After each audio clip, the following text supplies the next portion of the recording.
ये है अगला टॉपिक करने जा रहे हैं हम लोग। और क्या दे रखा है, average power associated with a capacitor when AC passes through it.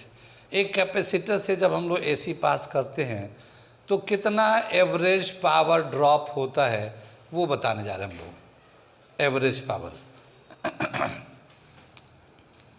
ये हमारा एक कैपेसिटर है, ये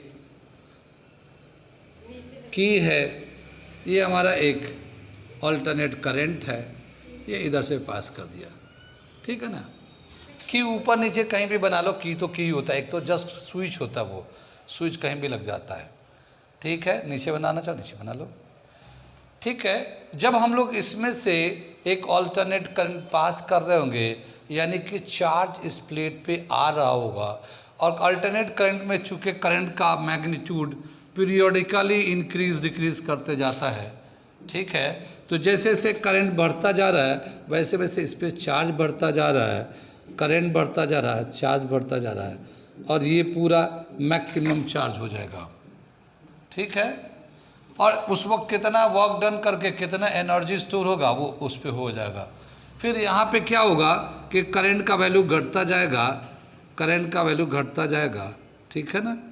तो चार्ज का वैल्यू भी घटता जाएगा, प्लेट के ऊपर वर्क डन भी घटता जाएगा, ठीक है। फिर इसी तरह से इधर नेगेटिव डायरेक्शन में लेंगे, ये बढ़ता जाएगा, फिर ये घटता जाएगा, और पूरा ये एक ऑसिलेशन जब होगा तो टोटल कितना एनर्जी होता है या एवरेज पावर कितना होगा, पावर कितना होता है, work done upon work done per unit time is called power. Average power यानी पूरा जब यहाँ से यहाँ तक टाइम चला, यानी टाइम टी से 0 से लेके एक ऑसिलेशन टी तक अगर लेते हैं तो उस वक्त तक कितना पावर कंज्यूम होगा पर साइकिल, उसको हम लोग एवरेज पावर बोलते हैं। यानी टोटल साइकिल में कितना हमारा वर्क डन हुआ, और उस वर्क डन को टाइम से डिवाइड कर देंगे, वर्क डन को टाइम से डिवाइड कर देंगे कि कितना टाइम लगता है, वही पावर हो जाएगा, ठीक है। अभी हम शुरू से बता रहे हैं तो समझ में आएगा। क्या बताएं, एक पर्टिकुलर मोमेंट ऑफ टाइम पे जो करंट होगा वो आई होगा, जो चार्ज ऑन द प्लेट होगा वो क्यू होगा, और उसकी वजह से जो पोटेंशियल हो जाएगा वो वी होगा। थोड़े से जैसे करंट बढ़ेगा थोड़ा चार्ज भी बढ़ेगा, थोड़ा जब चार्ज बढ़ेगा तो थोड़ा वर्क डन भी बढ़ेगा, ठीक है ना, वर्क डन भी बढ़ेगा।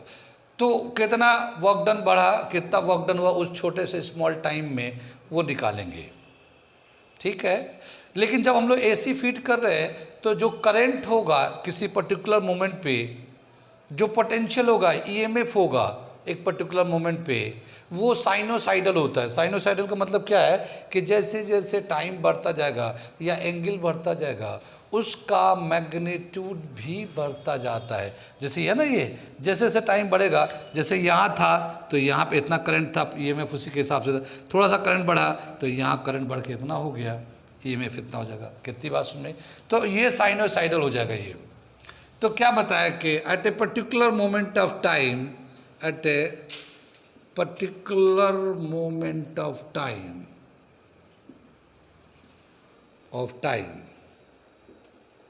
the EMF,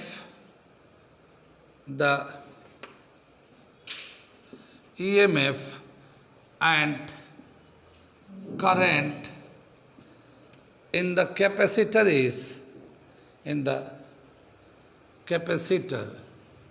is given as EMF जो होगा E not sine omega T, ये होगा ना। ये एसी जैसे जिस तरह से पीरियोडिकली करंट चेंज होता है वैसे EMF चेंज होता है, ठीक है। लेकिन अब जो करंट है इसमें करंट लेंगे तो कैसे लेंगे, I not sine omega T plus π/2।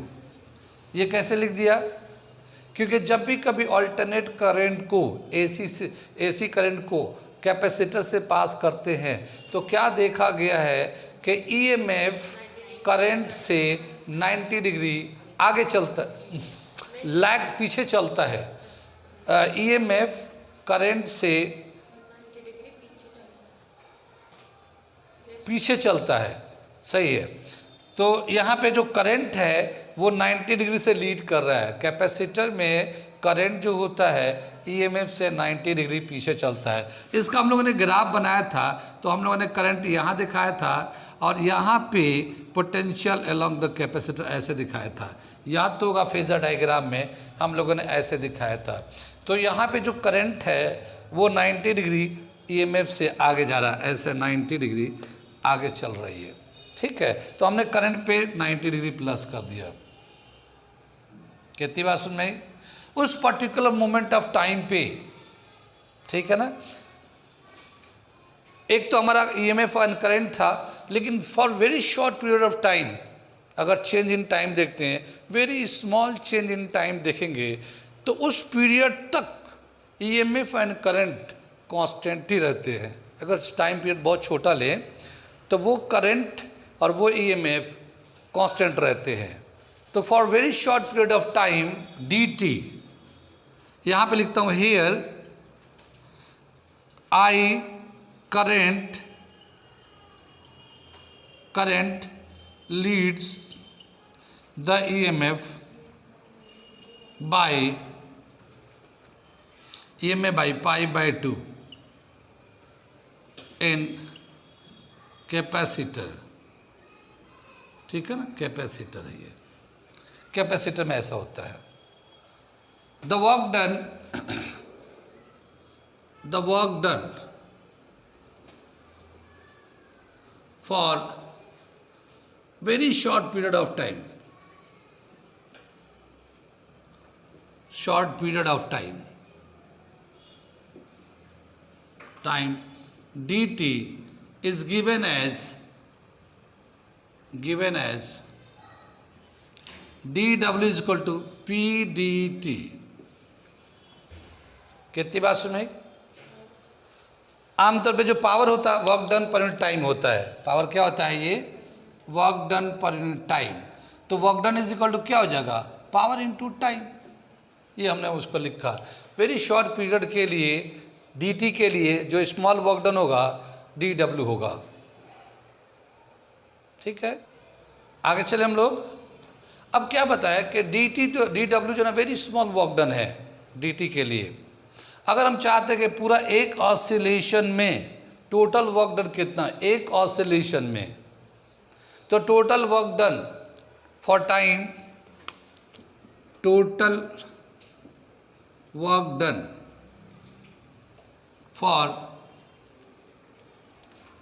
Time t और per cycle, per total work done per cycle, तो इसे इंटीग्रेट कर देंगे हम लोग। Work done is equal to integrating dw और t0 से लेके t तक, यहाँ से यहाँ तक, यहाँ t0 होगा और पूरा टोटल वर्क डन यहाँ से निकालते हैं, तो यहाँ तक टोटल वर्क डन कितना हो जाएगा, ठीक है। dw इज इक्वल टू ये p dt को इंटीग्रेट करते t0 से लेके t तक। कितनी बात सुन में? ये जो p होता, पावर जो होता है, उसको हम लोग लिखेंगे e into I into D T. Integrate करते t0 से लेके कैपिटल T तक, e into I into D T. V I बोलते हैं ना पावर को, v into I, potential into current भी बोलते हैं। तो यहाँ पे हम लोग पोटेंशियल ही ले लेते हैं, यहाँ पे पोटेंशियल ले लेते हैं v into I into D T. कितनी बात सुन में? इधर से मिटा रहा हूँ मैं इधर। ये टोटल वर्क डन हो गया। अब एवरेज पावर निकालना चाहते हैं, average power consume, average power consume is equal to P average is equal to work done upon time T, work done upon time T. Work done का value कितना हमारा, यहाँ पे ले लेते हैं, इंटीग्रेट करते हैं t0 से लेके t तक, ठीक है ना। ये वर्क डन का वैल्यू हमने डाल दिया v i dt और ये t आ गया, ये इंटीग्रेट कर देते हैं। कितनी बात सुन में? इसमें जो जो कांस्टेंट है वो बाहर निकाल लेते हैं। तो v कांस्टेंट नहीं है, क्योंकि v जो है ना एंगल के साथ साथ चेंज होगा, i वो भी चेंज होता है एंगल के साथ साथ। तो अभी हम उसको वैल्यू डाल रहे हैं, सिर्फ t टाइम पीरियड कांस्टेंट रहेगा। तो क्या लेंगे हम लोग, p average is equal to 1/t, और इसको इंटीग्रेट करते हैं t 0 से लेकर t तक। यहाँ v का वैल्यू हो जाएगा e not sine omega t, है ना, और i का वैल्यू कितना होगा, i not sine omega t plus π/2, ठीक है, और ये dt। कितनी बात सुनिए, ये ई नॉट आई नॉट इसे बाहर निकाल लेंगे तो क्या हो जाएगा, E not I not upon T, और ये लिमिट लगाते हैं टी 0 से लेकर टी तक, बचे क्या, sine omega T sine omega T plus π/2 into D T. ठीक है, साइन ओमेगा टी प्लस π/2 का वैल्यू क्या होता है, sine π/2 plus omega T is equal to cos omega T, ये ऐसे आ जाता है। ये एक ट्रिग्नोमेट्रिकल रिलेशन है, जैसे sine 90 minus theta cos theta कल लिखा था हम लोगों ने, ऐसे ही साइन 90 प्लस थीटा भी कॉस थीटा होता है। Sine 90 minus theta cos theta, sine 90 plus theta भी कॉस थीटा होता है, थीटा ओमेगा टी आ गया, तो इसे हटा के हम लोग लिखेंगे कॉस ओमेगा टी। ठीक है, इधर से मैं मिटा दूं,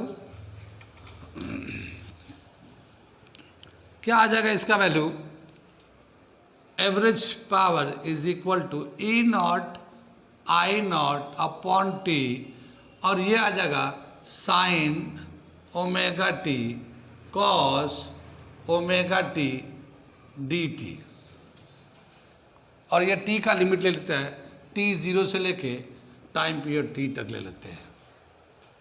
ठीक है, यहाँ पे हम लोगों ने एक आइडेंटिटी लगाया था कल, और वो था क्या था, साइन 2 थीटा, साइन 2 थीटा क्या होता है, 2 साइन थीटा कॉस थीटा, ये तो जानते होंगे, और 2 को इधर ला लेते तो sine 2 theta upon 2 is equal to sine theta cos theta, ये एक हमारा रिलेशन आता है ये ट्रिग्नोमेट्री में। तो हम लोग यहाँ पे sign omega T cos omega T को हटाकर लिखेंगे साइन 2 ओमेगा टी अपॉन 2, ये डाल देंगे, तो एवरेज पावर क्या आ जाएगा हमारा, E not I not upon T, और ये जो होगा हमारा sine 2 omega T upon 2 D T, यानी इन दोनों की जगह पे आ गया, ये दोनों की जगह पे साइन 2 ओमेगा टी अपॉन 2 ये आ गया, और लिमिट लेते हैं टी 0 से लेके कैपिटल टी तक। कितनी बात सुन में, आगे चले पीछे चले, समझ में बात आ रही है, क्या दे रखा है ये, इसमें देखिए साइन 2 ओमेगा टी अपॉन 2, तो ये 2 जो ना कांस्टेंट है, इसको बाहर निकाल लेते हैं और इसको फिर इंटीग्रेट करते हैं, तो क्या आ जाएगा ये हमारा, average power is equal to E not I naught 2 T, और इसको जो है sine 2 omega T D T, T 0 से लेकर टी तक का इंटीग्रेट करना है। साइन का जब इंटीग्रेट करते तो कॉस आता, माइनस कॉस 2 ओमेगा टी, और फिर 2 ओमेगा टी को इंटीग्रेट करेंगे तो 1/2 ओमेगा आ जाएगा। ठीक है, तो क्या आ जाएगा, average power is equal to E not I naught 2 T, और ये आएगा माइनस कॉस 2 ओमेगा टी, ये तो साइन का हो गया। ठीक है, फिर 2 ओमेगा टी को करते हैं तो ये 2 ओमेगा आता है, और ये लिमिट लेते हैं टी 0 से लेके कैपिटल टी तक।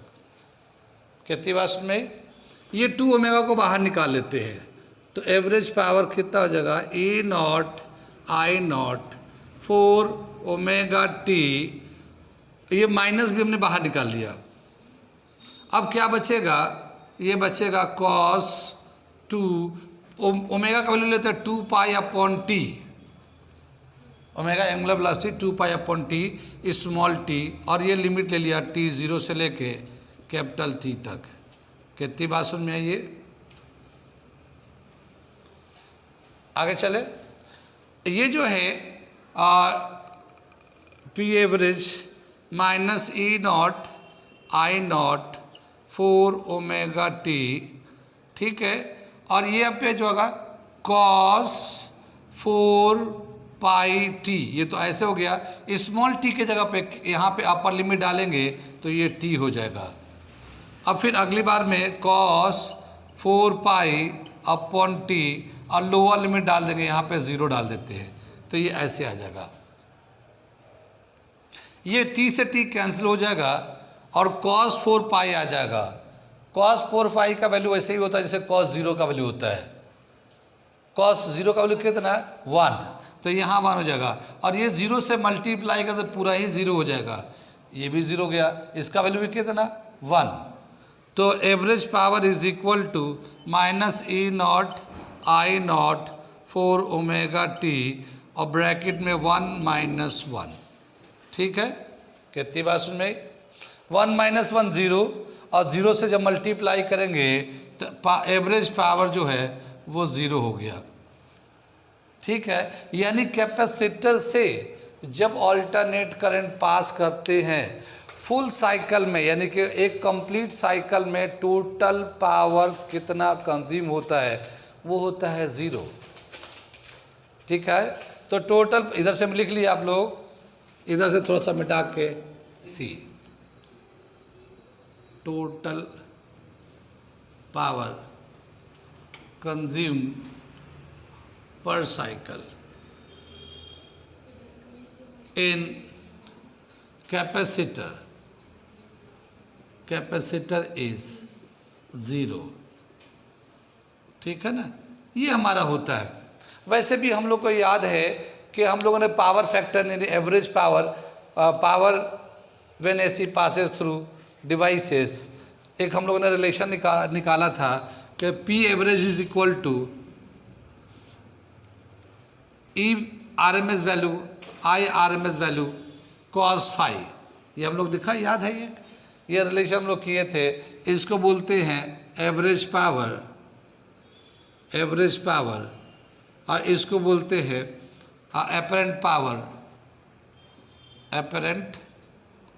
पावर, और ये कॉस फाई को बोलते हैं हम लोग, कॉस फाई को पावर फैक्टर, ये हमारा एपरेंट पावर था, ये इस तरह से है।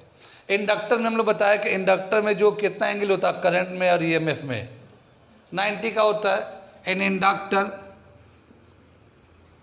Inductor phi A is equal to कितना? पाई बाई 2, ठीक है। और यहाँ पे cos P average is equal to E R M S I R M S और cos pi by 2, cos pi by 2 का वैल्यू कितना?